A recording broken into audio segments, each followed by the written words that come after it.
सनातन पंचांग के अनुसार हर माह के दोनों पक्षों की 11वीं तिथि को एकादशी का व्रत रखा जाता है। कार्तिक माह के शुक्ल पक्ष की एकादशी को देवउठनी एकादशी कहते हैं और इसका सनातन धर्म में बहुत अधिक महत्व है। दीपावली के 11वें दिन आने वाली इस देवउठनी एकादशी का हिंदू धर्म में खास महत्व है।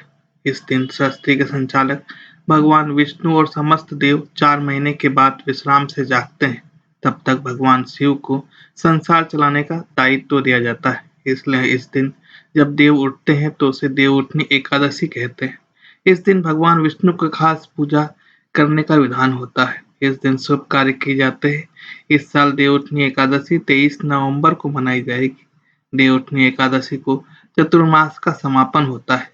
साथ ही विवाह, मुंडन, गृह प्रवेश जैसी मांगलिक कार्य पर लगी रोक भी हट जाती है। इस दिन व्रत रखकर भगवान विष्णु की पूजा करते हैं और इस मौके पर तुलसी विवाह का आयोजन भी होता है। व्रती अपने घरों में तुलसी के साथ भगवान शालिग्राम का विवाह कराते हैं। इससे सुख और सौभाग्य बढ़ता है।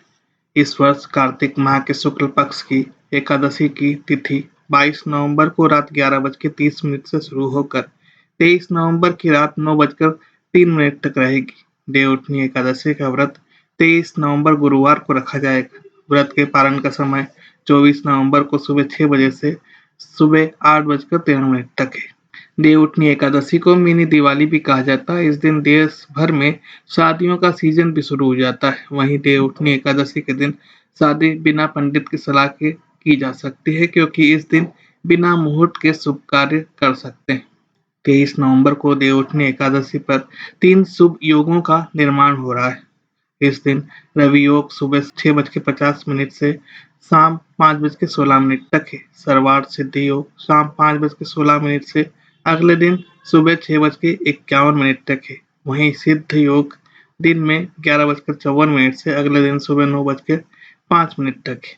देवउठनी एकादशी के दिन सुबह जल्दी उठकर घर की साफ सफाई और स्नान के बाद पूजा की चौकी पर भगवान विष्णु की तस्वीर स्थापित करने के बाद भगवान को चंदन, हल्दी और कुमकुम से तिलक लगाना चाहिए। घी का दिया जलाकर भोग लगाना चाहिए।